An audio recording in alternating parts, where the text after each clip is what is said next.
tardes, bienvenidas, bienvenidos. Estoy muy contenta. La verdad es que no solamente por estar acá en la Feria Internacional del Libro del Bío Bío 2023 en su segunda versión, sino porque me acompaña una profesional del libro muy importante y que para nuestra feria, desde acá, desde Concepción, es tremendamente relevante que vengan a conocer desde México, nada menos. Pero no, ella no representa solo México. Ustedes se van a dar cuenta en la conversación que el trabajo que desarrolla América Gutiérrez va mucho más allá y en realidad es a toda la lengua castellana. Así que lo que aquí ella vea, a quienes se entreviste, todo lo que pasa acá va a salir y se va a saber en otros ambientes. Va a llegar a lectores y sobre todo editores de nuestra lengua castellana. Así que la verdad es un honor. Yo les voy a presentar así brevemente. Fíjense que ella tiene una carrera, como la gente inquieta, inteligente.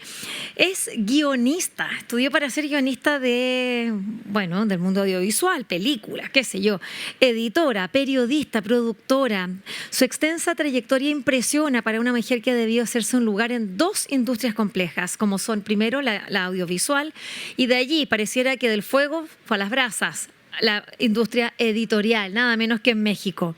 Su currículum contempla proyectos realizados junto a Discovery Channel en Los Ángeles, History Channel, National Geographic, también el Instituto Mexicano de la Radio, el Grupo Expansión, en Penguin Random House, también fue editora en Sin embargo, que es también un medio de comunicación muy importante en México, MBS Radio y también en Televisa. Pero no solo eso, además colabora en programas itinerantes, por si fuera poco, como se le quedara un tiempito, fomentó la lectura, es coordinadora de contenidos editoriales también, lo fue, digamos, en la librería del Sótano, estuvo trabajando, y es la primera flamante editora para América Latina de Publishers Weekly en español. Y también es madre de una niñita de 9 años, así que eso es América Gutiérrez. Así que le vamos a dar un gran aplauso.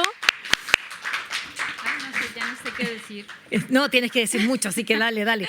Bueno, estoy muy emocionada de haber sobrevolado estas tierras tan hermosas. Me impresionó mucho desde que aterricé conocer esta parte de Chile. O sea, para mí era territorio ignoto y ahora me siento ahora sí que en lugar de que descubran América descubrió Concepción.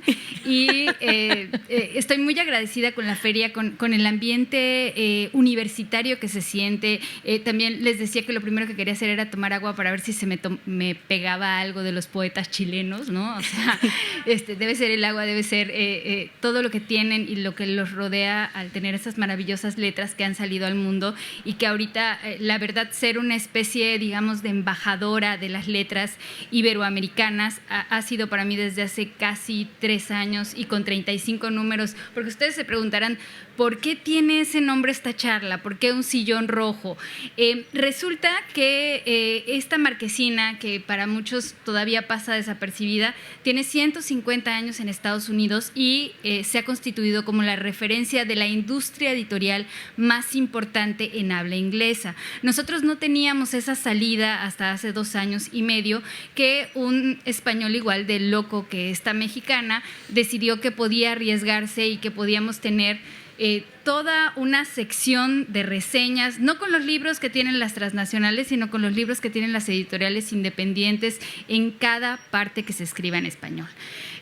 Sonaba un poco quijotesco, lo sigue siendo, pero gracias a toda esta red comunitaria que se ha hecho en Argentina, que se hizo en Colombia, que ahora se hace en Chile, que me emociona muchísimo, tenemos el acceso a eso que de repente decimos, bueno, solo aplica como para nuestras selvas y nuestros bosques, ¿no? La biodiversidad es importante no solamente porque tienes libros grandes, chiquitos, porque no sé si se han dado cuenta que de repente vamos a una librería y parece que ya todos son del mismo tamaño, las portadas son casi de los mismos pantones.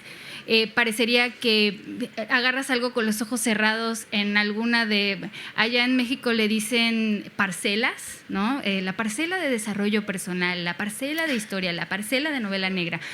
Pero la idea no es homogenizar, sino al contrario, que cada vez que lleguemos nos arriesguemos a… Bueno, no conozco, jamás he leído algo, no sé… ahorita me viene a la mente… Claro, todos han leído algo de Alejandro Zambra, es que estoy como con las lecturas, pero cuando Alejandro Zambra no lo conocía a nadie, estoy segura de que decían, bueno, híjole, está joven, nació en los 70s. ¿Por qué lo voy a preferir a alguien que ya tiene 3 o 4 premios, que publica en Alfaguara o en alguno de estos sellos editoriales que son muy importantes, que tienen a los grandes autores latinoamericanos, pero que de repente no voltean a ver a esa cantera que es importantísima, ¿no? ¿De dónde va a salir nuestro siguiente premio nacional de literatura, ¿no? Porque sí, tenemos que rendirle homenaje a todos nuestros ancestros, nuestras ancestras, pero la juventud siempre tiene esa visión, eso que los niños ahora, ¿no? De repente yo me agacho a la altura de mi hija y digo, no había visto el caracolito, qué importante es ver el caracolito literario, que si estás arriba no terminas de ver el rastro que va dejando, no solamente como para que la hormiguita siga hacia donde hay comida, hacia donde hay agua. Creo que trabajar en comunidad nos ha faltado en toda Latinoamérica y es curioso que nuestros conquistadores sean los que hayan decidido comprar esta marquesina, ¿no? Porque no es lo mismo que de repente unos mexicanos, unos chilenos, unos argentinos que parece chiste se hayan juntado a hacer una revista que no es literaria. Porque cuando me preguntan el espíritu de la revista, trato de transmitirles que el libro es un producto cultural. Al final de cuentas, todos los que estamos aquí tenemos que comer de él. Si el diseñador que hace la portada no cobra, pues sus hijos no comen. Si el que nos vende el papel tampoco cobra, pues es que es toda una cadena que sí tenemos que mantener de alguna manera sana. Y eso es pagar los sueldos justos para cada uno de los trabajadores de la cadena del libro. Y de repente todo el mundo se ofende cuando es que yo sí quiero vender mis libros. Hay un autor, yo sí quiero vender mis libros, yo sí quiero recibir mis regalías. Pues ¿por qué no lo vas a vender, no? O sea, no le quita la dignidad al libro el que sea un producto cultural porque tienes que vivir de él. Y si tiene calidad, pues es un producto cultural. Es como cuando tú comes en algún restaurante muy importante con el mejor chef, por supuesto que pagas en lo que sea un buen platillo. Entonces lo mismo es con un libro. ¿Qué te parece, Lidia? Me parece muy bien y lo que mejor me parece es que ustedes se dan cuenta de que acá yo voy a estar tan relajada porque América es como para decirle un par de palabras y ella se va, se desliza, es tan amplia, vasta como nuestro continente. Cuando ella habla de esta revista Publishers Weekly, esta marquesina que fue adquirida por españoles para poder hablar de la industria, y así, como dices tú, de industria. Nosotros en Chile, la verdad es que aspiramos a llegar a ser una industria editorial, aún tenemos un camino que recorrer en ese sentido, pero la verdad es que es un camino, como tú lo estás diciendo, que no lo podemos recorrer solos. Tampoco eso significa que tenemos que inventar la pólvora a cada metro, sino que ya hay maneras, hay formas, y esas, son las que tenemos que ir trabajando en conjunto. Esta revista... la que tengo en mi mano acá fue la especial de Frankfurt, y este sofá rojo que está acá, yo tuve el privilegio de ser entrevistada aquí por América, y estuvo este sofá en la Feria del Libro de Guadalajara, y por allí pasaron importantísimos autores, y yo también tuve la suerte de conversar con América a propósito de mi trabajo como agente literaria, que acá es bastante desconocido este rol. Y justamente esta revista, que como tú bien dices, no es una revista, lo que nosotros conocemos, una revista literaria, no es que esté entrevistando todo el rato a autores o cuál es el libro más vendido, sino que acá lo que se trata es hablar de todo el ecosistema del libro y la lectura. Veamos ¿cuáles fueron cuando este proyecto que nace hace solo 3 años, que se decide hacer una versión para el castellano, digamos, para toda Iberoamérica? ¿Cuáles son esas diferencias y similitudes con la Publishers Weekly centenaria de más de 150 años tiene ya, ¿no? Sí, la otra. Imagínense, bueno, esta tiene 3, pero va para arriba. Pero ¿cuáles son esas diferencias? ¿Qué es lo que ustedes dijeron? ¿Y por qué está teniendo tanto éxito? Porque hay que decirlo, ¿no? Es decir, acá hay un trabajo que vale la pena señalar, que ha sido muy consistente, lo han hecho bien en España, pero el trabajo que estás haciendo tú de pesquisar en América, qué está pasando en toda América Latina, y con un ojo diferente, con una mirada, es decir, que que una editora de una revista así hable de bibliodiversidad es de una importancia tan grande, porque el problema que tenemos nosotros es que estamos tan colonizados informativamente que por defecto, entonces ¿cuál es tu autor favorito? ¡Pum! Y el que se te viene a la cabeza inmediatamente es el más vendido. ¿Por qué? Porque lo ves. Sin embargo, en realidad la que tienes en tu velador es otra. Eso es así, pero ya, la digresión máxima. Ustedes saben que, por ejemplo, que no pasa en Chile, cuando se hacen en Colombia, que es un país radial, digamos, uno de los países más radialistas, tanto como España, ¿no? Cuando a la gente le preguntan, ¿qué radio escucha usted? Esas encuestas se hacen primero que nada ahí, como decimos, como a boca de urna o así, pero se le hace a la gente que va en los autos, que es donde más se escuchaba la radio, por lo menos se escucha todavía. Y la persona lo que dice no es siempre la radio que está escuchando, entonces lo que tienen que hacer ellos es meter la cabeza y efectivamente ver el dial. Yo siento que lo que tú haces, América, y lo que ustedes están haciendo en Publishers Weekly en español es eso, es meter la cabeza y decir, no quiero escuchar lo que me vas a decir así automáticamente, yo voy a ver verdaderamente lo que está pasando allí. Los hábitos de lectura son complicados porque cuando un lector, digamos, normal, porque los demás son como especializados los que se acercan a la revista porque está hecha para la cadena de libros, o sea, queremos que el agente, el bibliotecario, el librero, el editor, los autores, incluso los imprenteros conozcan qué es lo que se está haciendo porque saben qué tipo de papel, qué tipo de cosas pueden ofrecerle a toda esta industria, si no existente, en ciernes. Entonces, alguien que se acerca, que es un lector que no tiene nada que ver con el mundo del libro, lo primero que ve es lo distintivo y lo que ha hecho que 150 años se mantenga la revista en Estados Unidos, que son las famosas reseñas de Publishers Weekly en español. Las famosas reseñas de Publishers Weekly en español no pasan de las 300 palabras, no emiten ningún juicio de valor. Lo importante es determinar cuál es la importancia del libro en el contexto en el que fue encontrado. No contar la historia tampoco en caso de que sea narrativa, ni desarrollar demasiado o sesgar algún tema si es un ensayo, ni tampoco tomar algún tipo de partido si es una novela gráfica y tiene algún, digamos, una técnica en específica que resulte interesante o rara, sino más bien de lo que se quiere hablar es del valor para que algún bibliotecario diga, este libro tiene esto diferente, que encaja perfectamente en el catálogo, que encaja en mi librería, o incluso los editores que dicen, híjole, es que a mí me gustaría asociarme con ellos porque tienen la línea para asociarme en el siguiente stand y presentar sus libros con mis libros y armar ese gran libro que yo no he encontrado para leer en ese catálogo. Entonces, cada una de estas reseñas tiene a un especialista detrás. Hay gente que lee específicamente poesía y que reseña los libros de poesía. Y lo mismo pasa con narrativa, con ensayo. Ahorita estamos ampliando muchísimo todo lo que tiene que ver con el área infantil y juvenil, porque contrario a lo que se decía de que las industrias se mueven porque estos libros son más comerciales, cada vez se vuelven más complejos. El público infantil es muy exigente, no lo puedes engañar. Cada vez exigen no solamente que sea una ilustración llamativa o los colores, o la tapa dura clásica para que los niños puedan aguantar 3 o 4 años con el libro hasta destrozarlo, sino también los contenidos, ¿no? Al niño no se le habla como si no entendiera ciertos temas.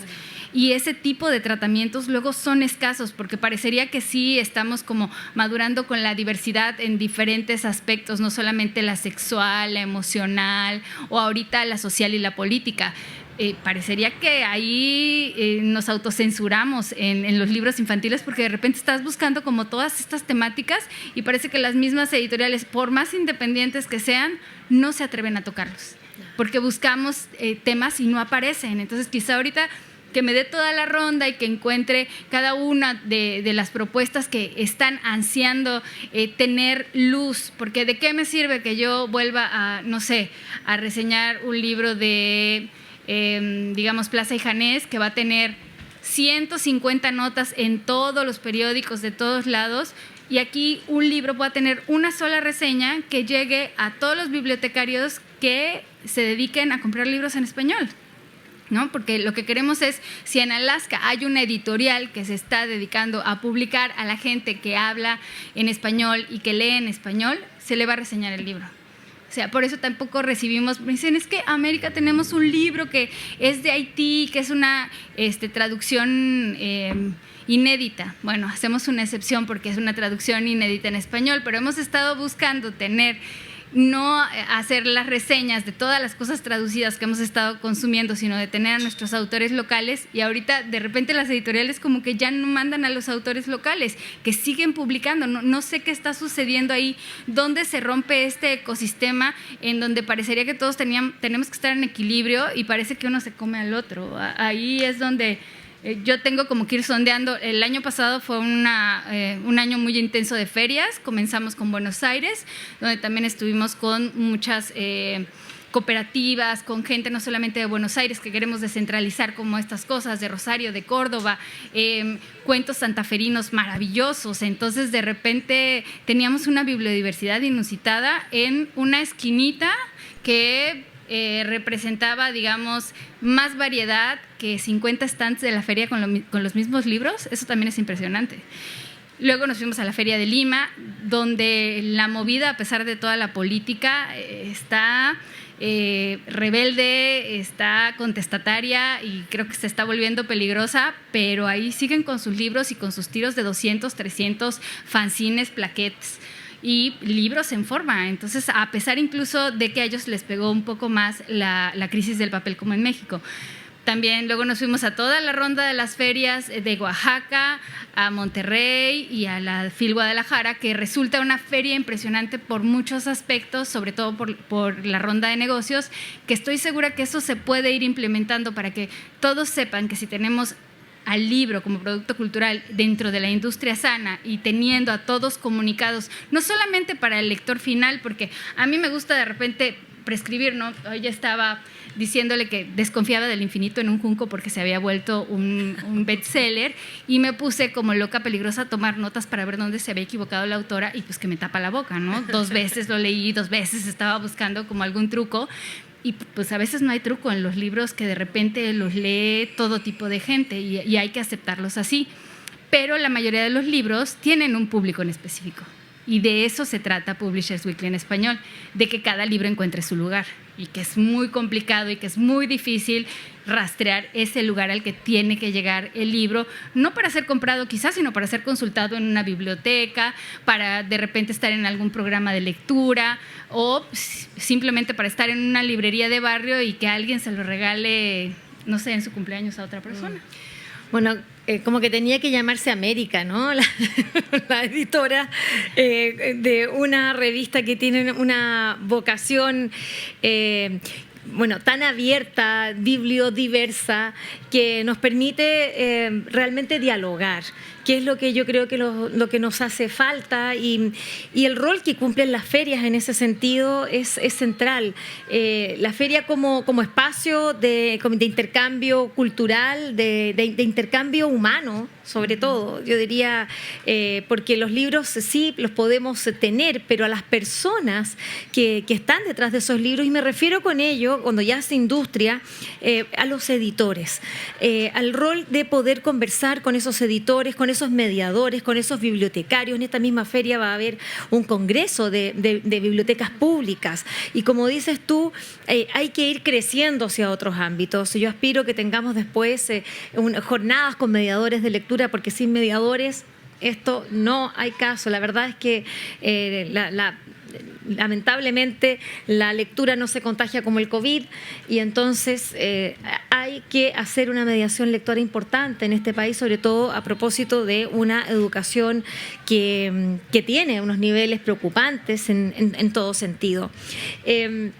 Cuando hablamos de mirar la edición iberoamericana, la verdad es que tú tienes allí estás sentada sobre un sitial muy interesante, ¿verdad? Que puedes observar, estás como un poquito más arriba y mirando, y por cierto te zambulles, ¿no? Y vas abajo así como esas ferias más pequeñitas, a Oaxaca, te has venido aquí a esta FIL de Concepción. Entonces A mí me gustaría que pudieses compartirnos cuál es tu mirada de lo que está sucediendo. Ya decías un poquito a propósito que veías que en Perú, a pesar de los problemas gravísimos y de inestabilidad política que tienen, allí están dando la pelea. Argentina, con sus crisis económicas sempiternas, porque eso es parte ya como del ADN de nuestros queridos hermanos argentinos, y sin embargo, la verdad es que nosotros, los que tenemos la oportunidad de viajar, nos encontramos que ellos producen y se leen como locos, entre ellos, pero entre ellos. Por eso industria nacional. Exactamente. Bueno, los mexicanos, yo creo que también pasa algo muy parecido, porque cuando uno va a la fila y se encuentra, pero bueno, uno ve una feria multitudinaria y uno ve que viene un autor y ya, pero así son pero que como que fuesen, como que se desgranaran choclos y así, como todo, o sea, piñaran arriba de ellos.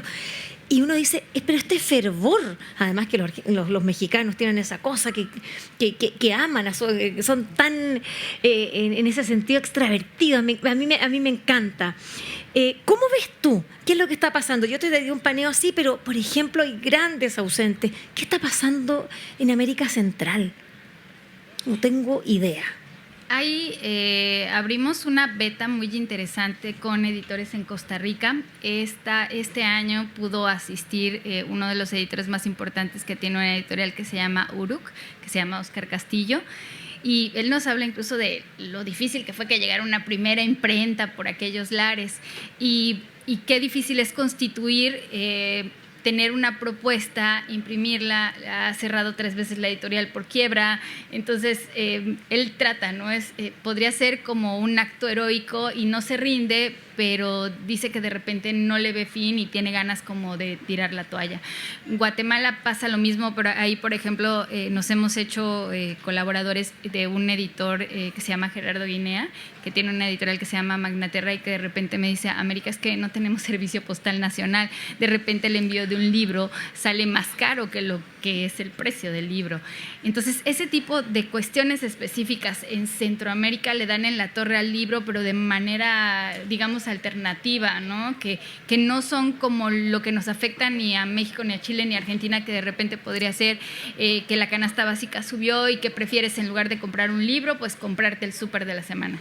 Entonces, ese tipo de zona, digamos, más de guerra de guerrillas para hacer libros, tienen cuestiones como la distribución ya es un problema para nosotros, para ellos peor con el correo, con el tipo de papel que pueden adquirir también. De repente tienen libros en papel biblia, cosa que nosotros, aunque tengamos mucha crisis, no nos pasa. Podemos encontrar un papel digno para los libros. Otra cosa que también sucede en Cuba es lo mismo de la escasez del papel. Fuimos a la feria justo antes de que se cerrara todo por la pandemia de La Habana en 2020 y nos dimos cuenta de que hay muchos escritores, pero luego no se puede imprimir. Entonces son problemas que se van dando como en diferentes niveles geográficos y que si nosotros aprovechamos la posición que tenemos, porque al final de cuentas Latinoamérica es un imaginario, no todos vamos como pujando y rescatando nuestras raíces, que no hay nada que rescatar, lo que se trae, lo que se destruyó y lo que podamos recuperar es lo que va a ser valioso de aquí en adelante para las nuevas generaciones. Entonces creo que el trabajo más importante viene también en la otra parte de la revista, que es los reportajes centrales, ¿no? Los reportajes centrales, más allá de hablar de la literatura y de valores que siguen siendo importantes como el canon, como quién ganó el premio, como qué es lo que aparentemente está de moda, es importante saber qué está pasando en todos los circuitos que tienen que ver con la manufactura y la venta del libro. Y eso es lo que sucede en las ferias. Quienes se reúnen para ofrecer a qué públicos sus productos. Y de repente sí, yo quiero decirles a todos, no estamos quitándoles ni el valor artístico, ni el valor literario, ni el valor cultural, pero si quisieran que fuera algo así, pues soltarían los PDFs, que luego todo el mundo se está infartando por soltar los PDFs, y también ahí entramos en otro dilema moral, ético y de valor de tu propia creación, ¿no? Entonces ya sería otro dilema ético. Y también la tercera parte de las entrevistas tiene mucho que aportar porque las entrevistas se hacen en las ferias. Las entrevistas no se hacen de cuando la persona encargada de cada editorial de la prensa te dice, ay, pues si quieres entrevistas con tal autor, puedes agendarte estos días. Pues no, vas y estás viendo porque hay 3 personas con un autor que acaba de sacar su primer libro y de repente ese primer libro en 2 años tenemos a la siguiente Mariana Enríquez, ¿no? Exacto. Entonces, ese tipo de olfato es el que tiene que ir abriendo una revista como Publishers Weekly para la industria, porque de nada sirve entrevistar al consagrado si no sabemos quiénes son los que están creciendo y los que al final de cuentas van a ser este círculo virtuoso del libro. No necesitamos, o sea, qué maravilla que todos sigamos venerando a Juan Rulfo en México, y es maravilloso y siempre lo voy a reivindicar en cualquier parte del planeta al que vaya, pero a mí me gustaría volver a leer a alguien con esa potencia que tenga 20 años menos que yo. Entonces creo que eso es muy valioso, tenemos que refrescar todo, nos vamos a morir, al final de cuentas sí necesitamos que esto sea cíclico y que fluya como el agua, ¿no? El agua estancada se pudre y lo que quiere hacer Publishers Weekly en toda Latinoamérica es que fluya la información, que fluyan los autores, que fluyan los editores, que fluya el trabajo de distribución y que se entienda que tener un agente literario, que eso es muy importante, no tiene que ver con, ay, cuánta mochada le voy a dar al que me está ayudando. No, es que tiene que ver con, otra vez, santo que no es visto no es adorado. También santo que es sobreexpuesto, pues no es valorado. Entonces, habría como que ver el equilibrio en cómo necesitamos que esto se vuelva una especie de engranaje que funcione perfectamente para todos y sobre todo en nuestra lengua. Nuestra lengua es valiosísima, o sea, sí hay cosas maravillosas de las cuales se han hecho traducciones, pero todo el mundo se fija en quién hizo la traducción. Ah, no, sí, lo hizo Cortázar. Ah, ya. Entonces, creo que es muy importante el uso y el valor de cada cosa que es publicada en español, que sí se nos olvida, ¿no? O sea, está bien bonito el Nobel y Don Mircea Cartares, sí, y todo, claro, eso, pero nosotros aquí estamos y no nos leemos. Bueno, ahí tú estás diciendo lo más terrible, es que no nos leemos. Cuando yo digo, claro, ¿qué está pasando? Así te pregunto aquí con vergüenza, ¿no? ¿Qué está pasando en América Latina? Y la verdad es que nunca antes se ha leído tanto en la historia de la humanidad, nunca antes hemos estado tan conectados, pero también yo creo que nunca antes en América Latina sabíamos tan poco de los otros como hoy día. Esto es pavoroso. Y claramente se da, los espacios feriales son una instancia en la que todavía los autores vienen y se regalan los libros, que es lo que en esta universidad, bueno, las escuelas de verano que hizo Gonzalo Rojas en los 60, acá vinieron figuras pero importantísimas de la literatura estadounidense y que en ese minuto eran unos perfectos desconocidos. Después, bueno, se convirtieron en lumbreras. Por acá pasó toda lo más granado, y no solo granado, pasaron todos. Eso es lo lindo, que también los granados se juntaron con los otros, con los porotos, ¿qué importa? Todos juntos, eso es lo lindo. Es que es nuestro plato chileno que ya vas a probar, que se llaman porotos granados. Ay, qué rico. Sí, es que no sabéis. No viene a leer y a comer. Eso, si acaba de, pobrecita, pisar Chile hace un par de horas, entonces todavía no se asoma a los porotos granados, ya le tocará.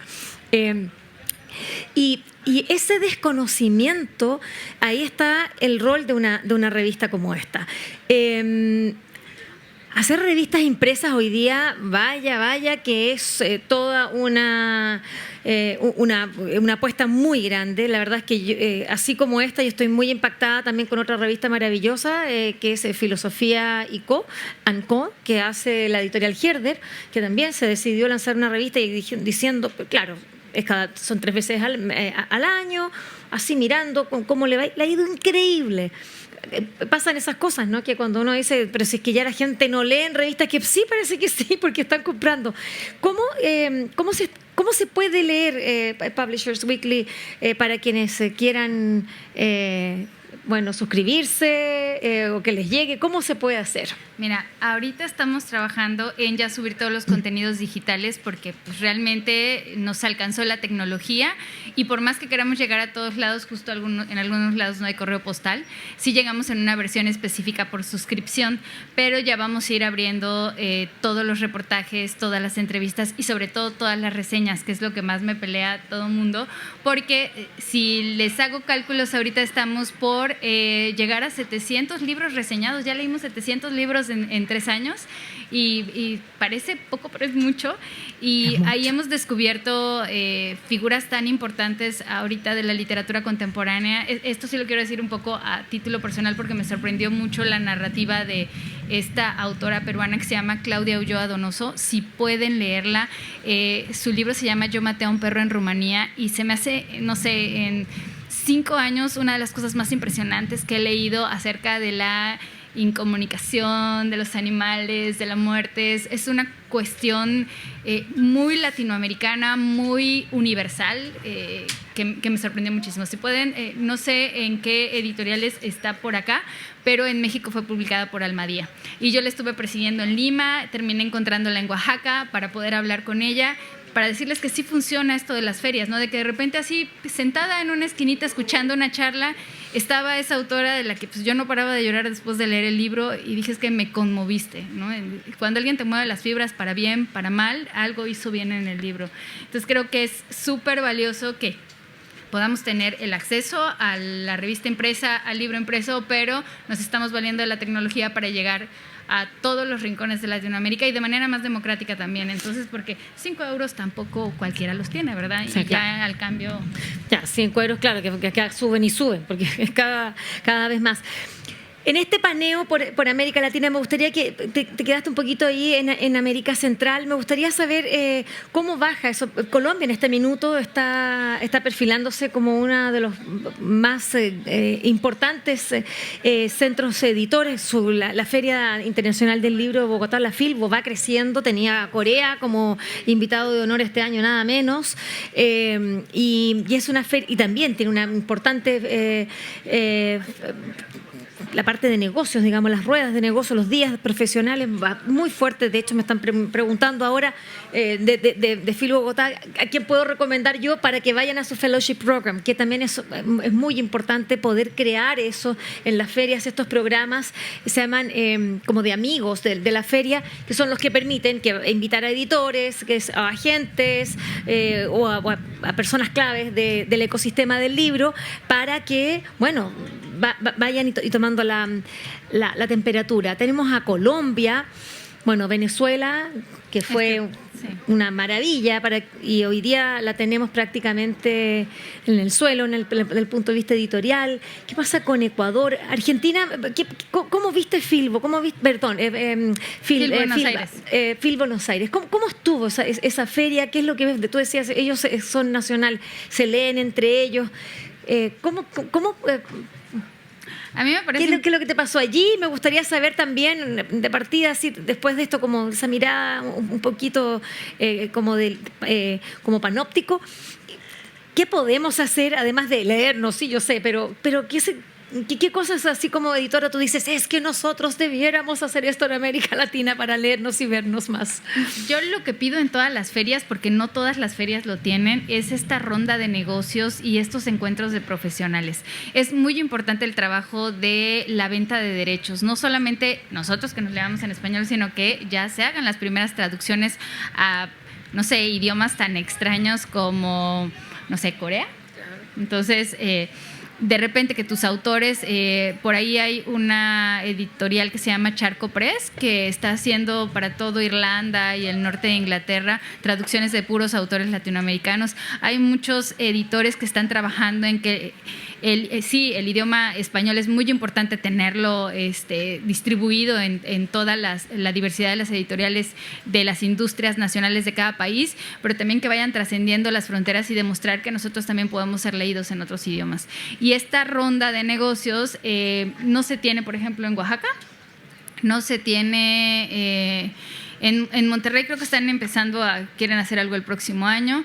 Realmente bien constituidas están en Buenos Aires, en Filbo, Guadalajara y en Filbo.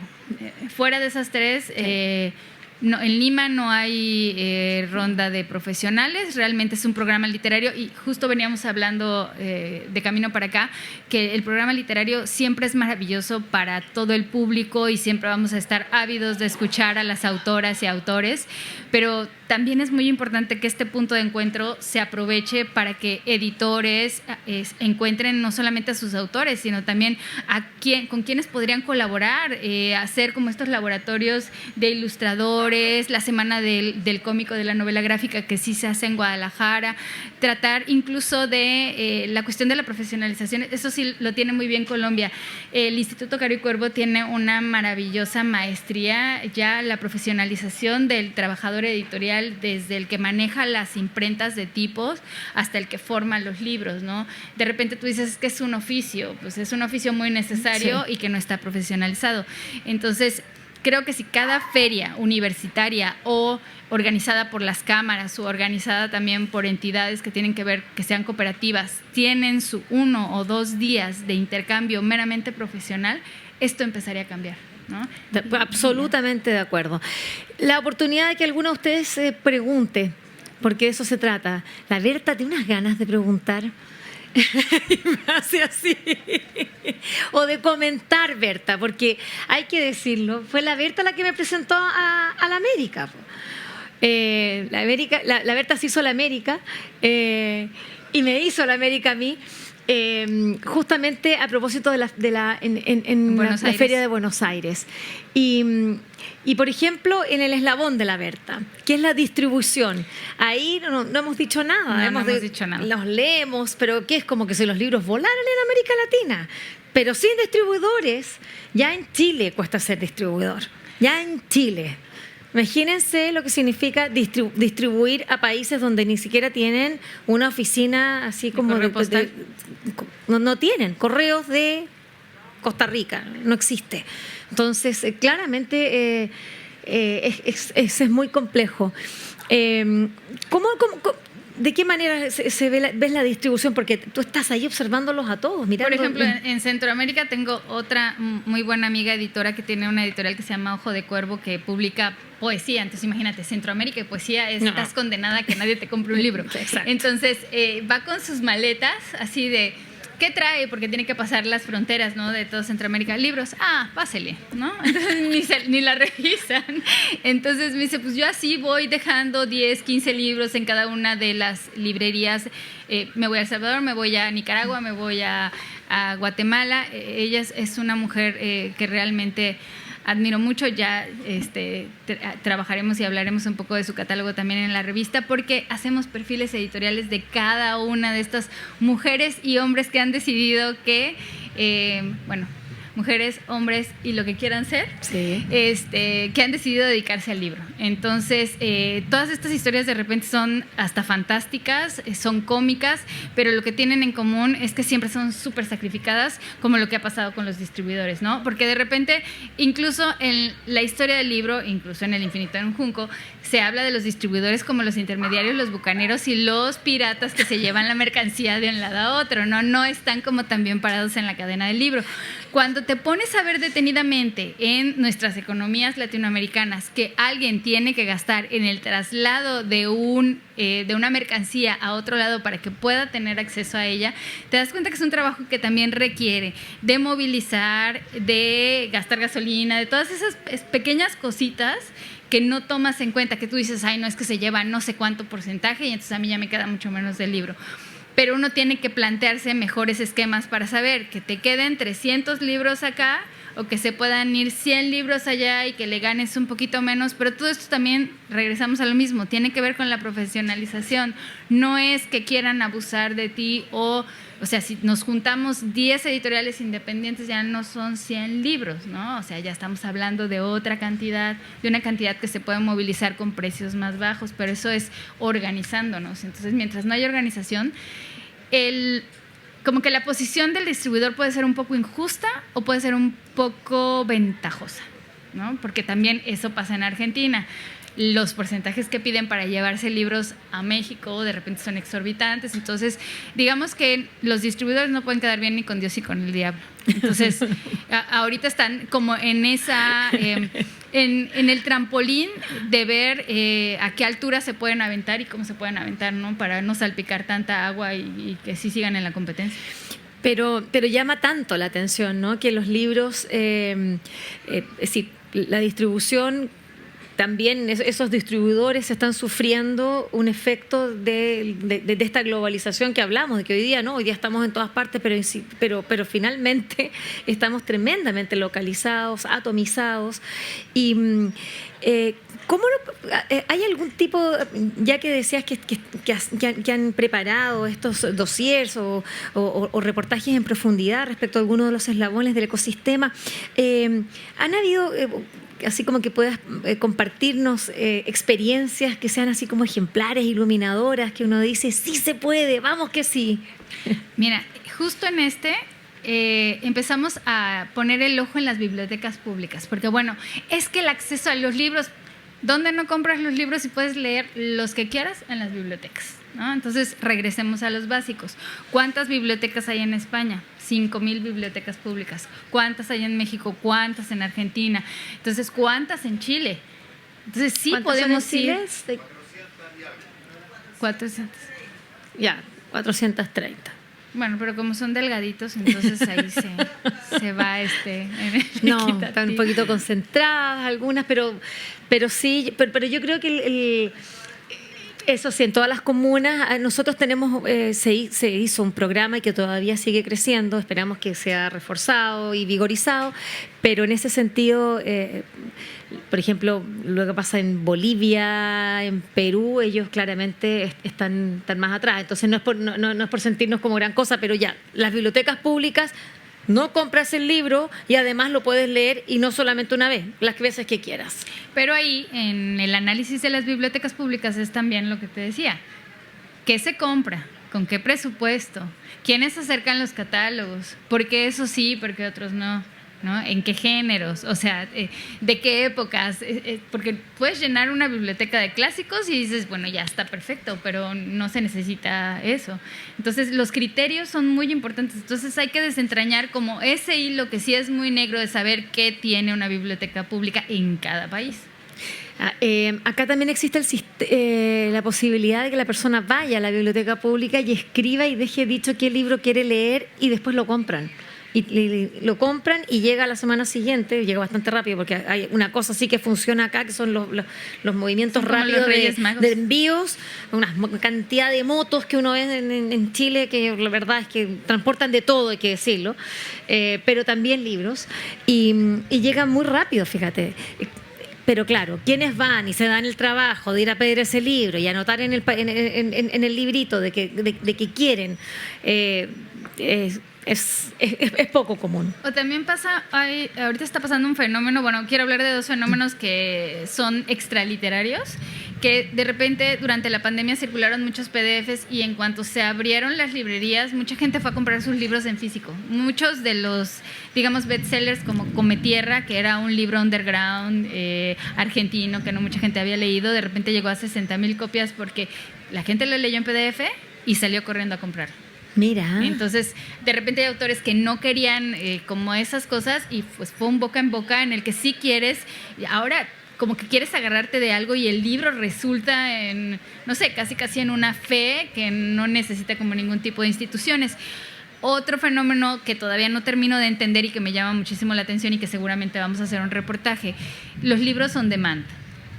¿Cómo cambia o sea, tú ves un libro, pero ahora ya lo puedes pedir, pero no va a ser ni con el mismo papel que había elegido el editor, quizá ni con el mismo tipo de letra, la portada va a variar, no va a ser cosido, sino va a ser pegado. Digo, esto ya es como muy bibliófilo de, ay, quiero que tenga cierto grosor y no, o que ya traiga ahí su separador de tela, pero es importante saber qué tanto podemos llegar a pagar esta industria del libro como pizza, ¿no? De lo quiero hoy, lo quiero mañana, es inconseguible, no me importa que no tenga las características originales de un diseño editorial que tenía, ¿no? Entonces, creo que por ahí hay otra cosa de mercado que va expandiéndose, sobre todo en Estados Unidos, porque ellos sí dicen, yo quiero este libro, no existe, lo puedo imprimir, lo pido on demand.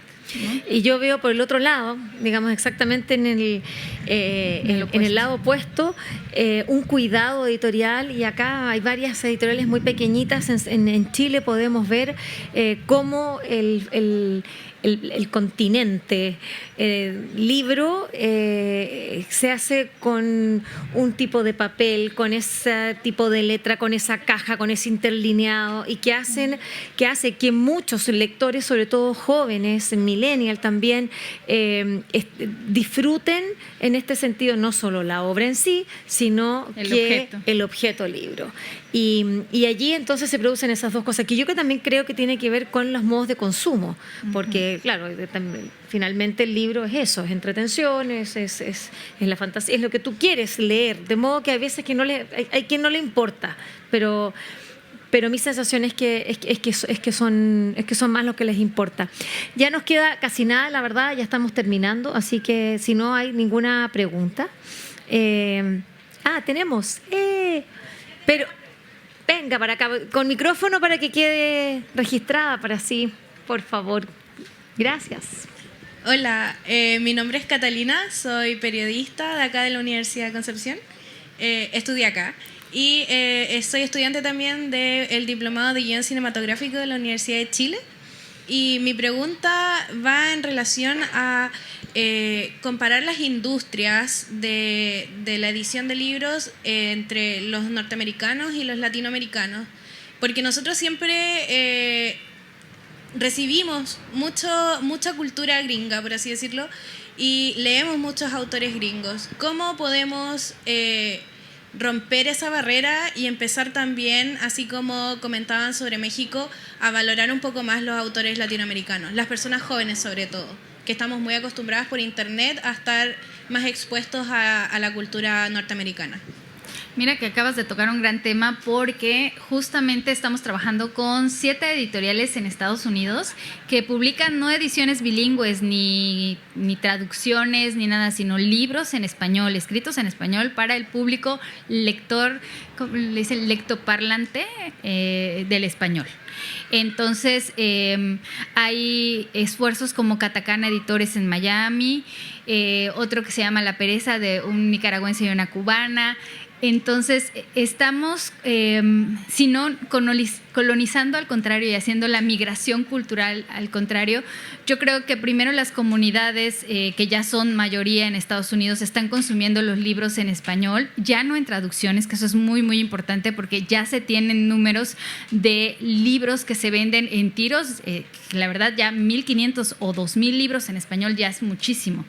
Entonces, creo que esto es un panorama iluminador que va a venir de rebote, ¿no? De repente tú vas a querer tener un libro de La Pereza editorial que dices, híjole, es que yo no conozco a Eduardo Lambarri, ¿no? Yo no conozco, este es un libro sobre Chabela Vargas, este es un libro sobre como toda esa cultura que parecería que de tan popular ya no le hacemos caso.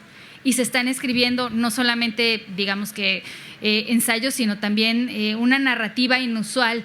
En la Universidad Autónoma de Nuevo León también tienen un departamento editorial muy interesante en el que, por ejemplo, se está estudiando toda la… digamos que se hizo como poesía en español-inglés, pero son las Sor Juanas de Tijuana, ¿no? Algo así, de todo lo que pasó en esa zona fronteriza. Y si nos vamos a cuestiones específicas, lo único que necesitamos es irnos conectándonos, y para la siguiente, la Universidad de Concepción invita al editor de la Universidad de Nuevo León, hombre, van a ver todas esas investigaciones que se están haciendo en la frontera norte de México, y vamos a ampliar esa valoración que tú de repente decías, yo no sabía que había este tipo de poesía, ¿no? Yo no sabía que se estaba escribiendo acerca de los cantantes que de alguna manera nos hacen llorar en las borracheras y que tiene que ver con cuestiones profesionales y de investigación y de biografía. Entonces, es eso, que podamos conocer. Yo siempre como les digo, si siempre vamos al mismo supermercado, pues no vamos a tener otros sabores, ¿no? Entonces, yo creo que aquí, no solo con la revista, sino aquí en la feria. Las ferias a mí de repente me dicen, es que te la pasas bien padre viajando. Es un chorro de trabajo, muchachos, es un chorro de trabajo, porque respondemos preguntas, porque entrevistamos autores, porque hacemos citas a cada rato para saber qué es lo que hay que leer, ¿no? Entonces, eso, no hay que perder la curiosidad y hay que arriesgarnos. O sea, siempre que vean a alguien que no conocen, pero les llama la atención el libro, inviertan. La mayoría de las veces no se van a arrepentir, se los juro. Muchas gracias, querida América Gutiérrez, recién aterrizada en este sur de Chile. Gracias por conversar con nosotros, por iluminarnos y vamos a tener más conversaciones. Tú vas a ser parte también del programa de la feria, así que les pido a ustedes que le den un cordial aplauso a América Gutiérrez.